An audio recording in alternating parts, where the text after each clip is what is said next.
You say that initially there were these multiple universes, and this is one of the universe which has 15 dimensions, right? So I have a couple of questions here for the viewers. How many such universes do you think there are? And do you think they operate on different principles? So, for example, if we are 15 dimensional, do you think there are other universes which have other dimensions or maybe no dimension at all? It's a good question. All I know is it follows all eternal life systems follow a base 12 mathematical code. So all of them. It's a base 12.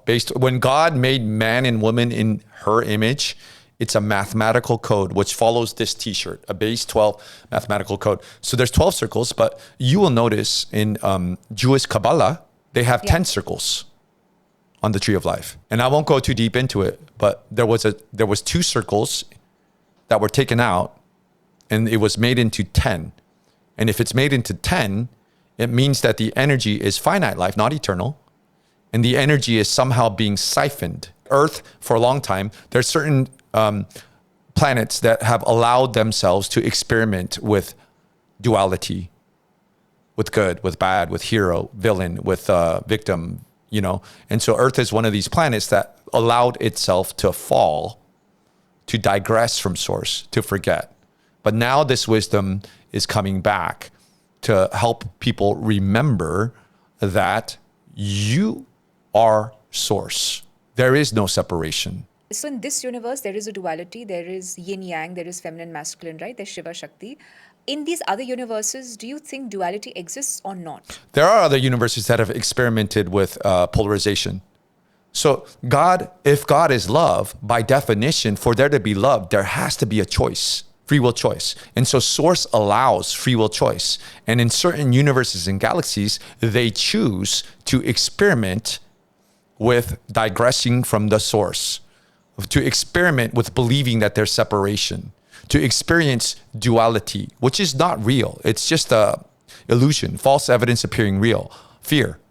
But they change the math from 12 to 10, and they trap humanity in this phantom matrix and make them believe that they're separate from each other, right? And so this causes war, this causes racism, this causes sexism, this causes the illusion of separation, right?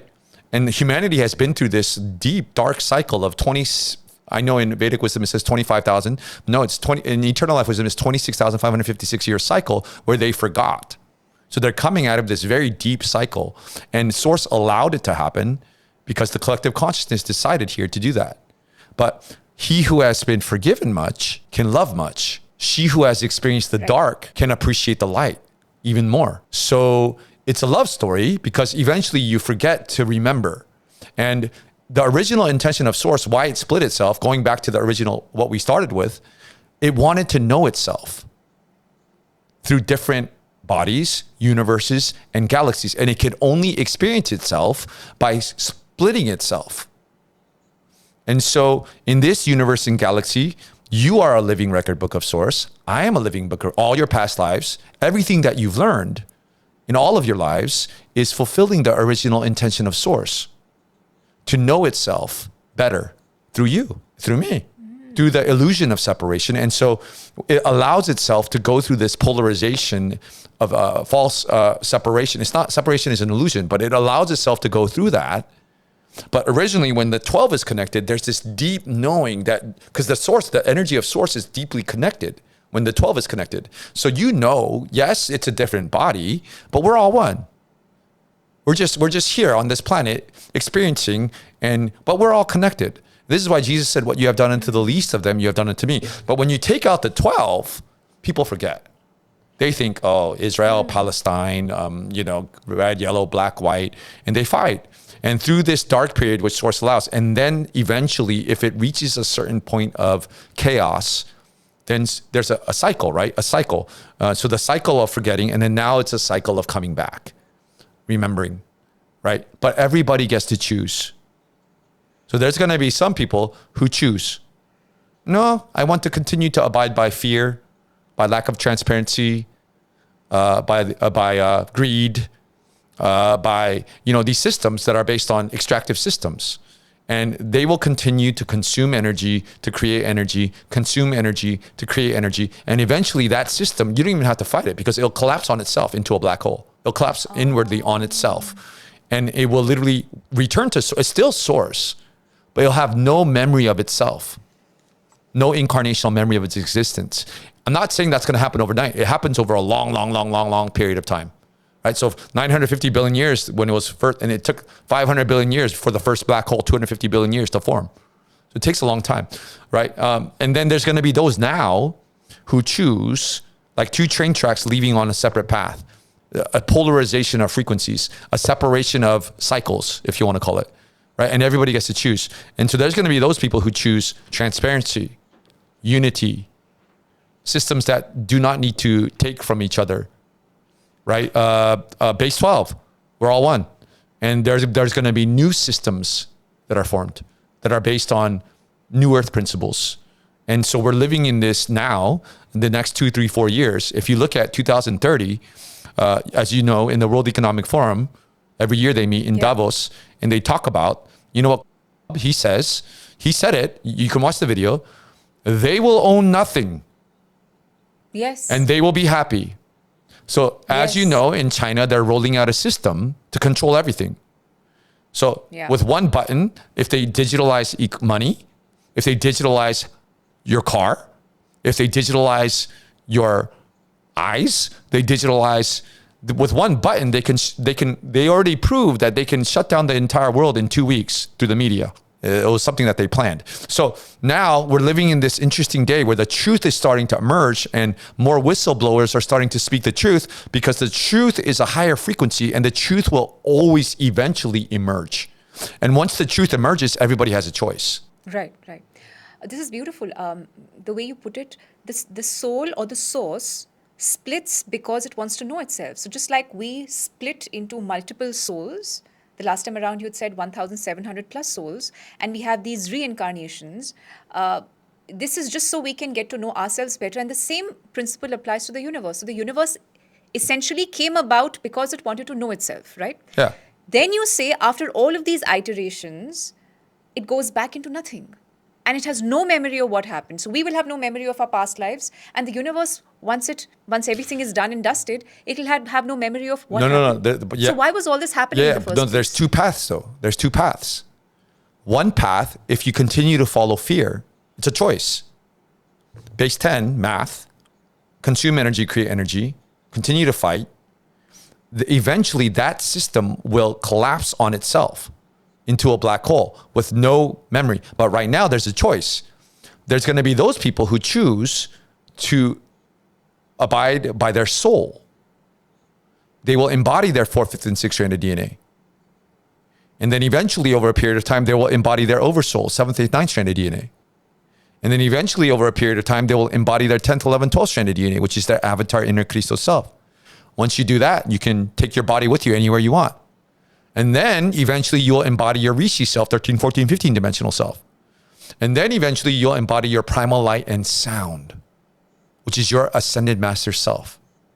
And when you return this body into that primal light and sound, you fulfill the original intention of Source, which was to know itself better, to expand the knowledge of the One by returning to Source, your unique experience, which is stored in your body, which is stored in all of your past. So you take all your 1,728 simultaneous selves and then you return it to Source to expand the knowledge of the One. And then when you merge with the primal light and sound, you are what people call a ascended master, what they call Jesus, Krishna, whatever. So you can now create, when you're an ascended master, you can create new universes and new galaxies. Ooh. So you're like an ocean of energy, huge. And you can say, you know what? Earth was crap. I don't want to go to there again. I want to send 10% of my energy to this universe and learn more about Source there. I want to send 10% of my energy to where all the dragons are and they're all flying. And so once again, though, like I say to people, don't believe a word I say. In my ceremonies, people are creating new universes and new galaxies because their consciousness is in the primal light and sound fields. People are flying with dragons all the time. So this is the consciousness. When you quiet the mind, you can take your consciousness beyond space or time anywhere. And then when the consciousness comes back, it's not the same. And so what I'm saying is there's different stages to this though. You can go when you sleep, your consciousness is going, most people, to the fourth dimension, the astral world. But if you've opened up your 5th, 6th, 7th, 8th, 9th strand, 10th strand, 11th, 12th strand DNA, right? Then your consciousness can go travel to the 4, 5, 6, 7. It can go anywhere. And then you can have amazing dream experiences. In your dream, you can say, I want to heal my liver. Okay, let's heal my liver. You can do anything. You are unlimited. You are limitless. But it depends on your DNA. So from the gross body, as I keep increasing my frequency, I start moving to higher frequencies, eventually becoming light and sound. Just light and sound, correct? Yeah. And that's how I merge into the source. Well, this is what people would call ascension, yeah? So ascension, people think like that you're taking your consciousness and you're going to the 4th, 5th. You can do this. You can go to the 7th, 8th, 9th dimension with your consciousness. But the goal now is not to go anywhere. Now it's about bringing the frequency into the body, ascension. Bringing heaven to earth in the body. So it's not like you can bring the primal light and sound into your body, but your body has to be able to hold it. So if you were to pour a super high frequency, your soul is a higher frequency than your body, your oversoul is a higher, and you put it into your body cannot hold it, it will burst. So this is why early morning sun gazing, detoxing, drinking high frequency water, right? You're preparing your body to hold your soul, your oversoul, right? Because it has to be able to hold the frequency of the primal light and sound, which is a very high frequency. This is why Jesus said, you cannot put new wine into old wineskin. The wineskin will burst. He also said, you must be reborn. But when your soul and your oversoul and you're being reborn into a new your cells are literally being reborn. So it's not about going somewhere. It's about bringing it here into the body. If you enjoyed watching this content, you can watch the full in-depth video on the Body to Being podcast hosted on Shlloka YouTube channel. To continue watching shorter pieces of this content, you can subscribe to Shlloka Clips on YouTube. Don't forget to like this video and follow us on Spotify. Pranam.